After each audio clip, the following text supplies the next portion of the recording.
maraming isda, mga sektor na nagpapakain sa atin na halos walang makain, gutom ang mga pamilya. Wala silang pakialam. Gobyernong tulog, lasing sa kapangyarihan.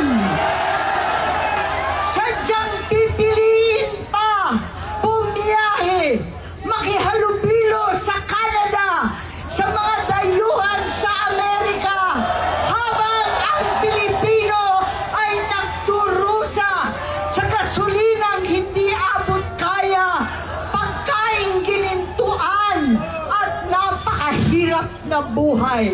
Wala silang pakialam. Pagkat itong gobyerno ay bangag, walang malay,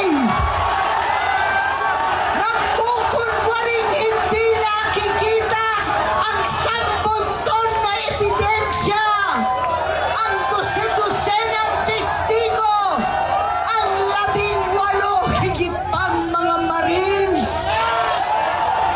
Itong baha at flood control na lulunod sa atin lahat.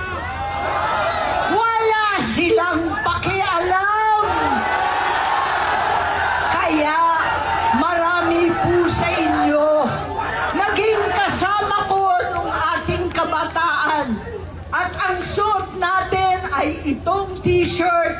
Ang sigaw natin noon pa, makialam! Makialam na po tayo! Makialam para sa kabataan! Makialam para sa kinabukasan! Makialam para maibalik ang katotohanan sa ating lipi.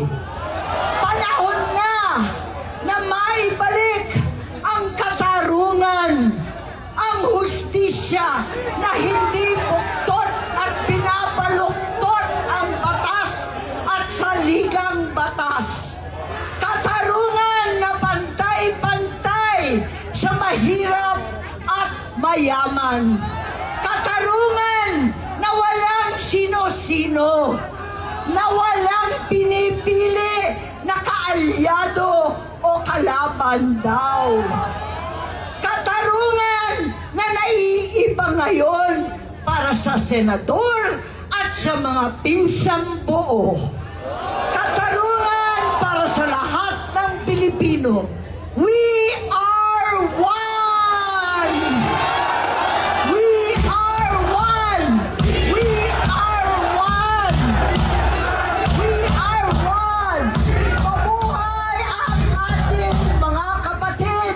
Mabuhay ang Pilipino! Maraming